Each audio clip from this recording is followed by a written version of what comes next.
So maybe you already feel pretty healthy and like you don't need to embark on something as extreme as a 30-day elimination diet because you're already in pretty good shape. Fair enough. But today I'd like to propose 7 reasons why you still might want to consider something like a Whole 30, even if you feel like you fall into that category. Reason number 1, increasing willpower. The official Whole 30 book says doing a Whole 30 diet is not hard. Having a baby is hard. Losing a loved one is hard. Doing a Whole 30 is not hard. But I beg to differ. I think it is definitely a challenge to give up grains and sugar and dairy for a whole month. And it's not hard because you make the decision once. It's hard because dozens of times throughout the day, you are deciding, I'm going to eat this thing instead of that thing that I actually really want. So you are really building your willpower muscle, which I think is transferable to food things in the future, but also maybe exercise, or maybe you want to go to bed earlier every night, or you want to get up earlier, or maybe you just have a creative project that you want to commit to working on every day. So if you know, okay, I've done a Whole 30, I can do whatever else that's hard, then that'll make that other thing that much easier. It's good practice for who knows what might come up, not necessarily the end of the world kind of scenario, but there might be a hurricane or flood in your town. There might be a fire. You might have to work extra long hours at some point and not be able to eat as frequently as you normally do. Or maybe you have to eat food that's different from what you normally rely on, and being flexible in those kind of scenarios and being able to be hungry a little bit longer and know you're going to make it through and be just fine is certainly a helpful skill. Number 3, I think a Whole 30 can help you eat more cyclically and in line with the seasons, because you're eating more protein and more fresh fruits and vegetables. So you are more tuned in to what you can get locally and what you can get fresh. And there may be things that you aren't able to get at a certain time of year, which has been the case throughout human history.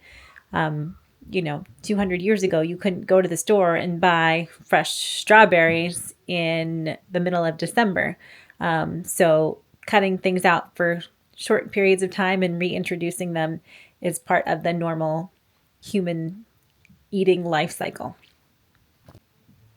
Number 4, the Whole 30 certainly helps you start new, healthier habits. So even if at the end of the 30 days and the reintroduction period, you decide, you know what, I feel just fine eating grains and sugar and dairy and alcohol, and I'm going to bring them all back into my life, I would bet that you're still continuing on some of the habits that you started that are healthier than maybe things you did before. For instance, maybe you are in the habit of cooking some greens up with your eggs in the morning, or maybe you're just putting a larger helping of vegetables on your plate with your dinner, or maybe for a snack you just instinctively go for nuts and dried fruit rather than chips, even just some of the time. So all of those would be beneficial habits that you would carry with you, even if you didn't continue with the elimination part of the diet. Another potential perk would be starting to think more creatively about food.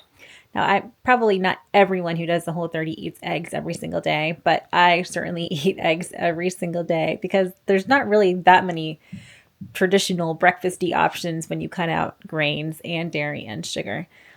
So in doing so, I think I've had eggs every way I can think of, but that means having a frittata one day, having eggs with sauteed kale, eggs with sauteed greens, eggs with asparagus, having like a Mexican egg dish, having sauteed onions and peppers and eggs with curry. I think next week I'm going to make a Spanish frittata. So sometimes having those restraints helps you have to push yourself and think harder. So I think that can definitely help you think more creatively. Another very important perk, maybe one of the most important ones, would be practicing the habit of experimenting on yourself, which is the whole point of the Whole 30. Because you can, and you probably should, listen to what your doctor has to say, or your holistic health practitioner, or your herbalist, or you listen to experts on various things. But you are ultimately the expert on your own body. if you have some kind of food intolerance, you are going to know better than any test out there if a small amount of something makes you feel worse in a particular way, a day or two later. So I think getting in the habit of being self-aware and then setting up experiments for yourself periodically, whether that's with food or with exercise or alcohol or whatever, even sleep. I think that's a really good skill for everyone to build. And I think that's an especially good skill that we can share with our kids to show them how they can be in touch with their own bodies and eat intuitively and just be aware. And finally, perhaps one of the most motivating reasons you might do a Whole30 is in solidarity with someone else who might have a chronic health issue. In the last video I posted, I shared a whole list of potential health concerns that might be improved by doing a Whole30. And I would say it's highly likely that either your partner or your child or a good friend of yours has some kind of chronic health issue, which could be improved by a Whole30. But it is a challenge. So I think it would be A, easier, and B, more fun if you had a friend that was doing it with you. And as I've mentioned, there's all these other benefits. So if you were doing it to help a friend and you weren't thinking of your own health concerns, there are other potential benefits that could be in there for you as well. So there you are, 7 reasons why you might consider doing a Whole30 other than health concerns for yourself. Now, please do remember, I'm not a doctor. I'm not an herbalist. I'm not your mom. I'm not telling you what to do. And in fact, I have not even completed a Whole30 myself, so I can't even recommend it with my full support yet.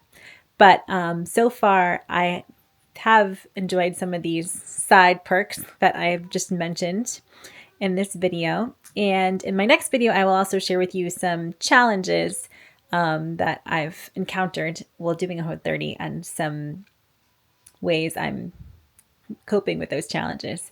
And then I will hopefully let you know at the end whether I think it's worth it or not.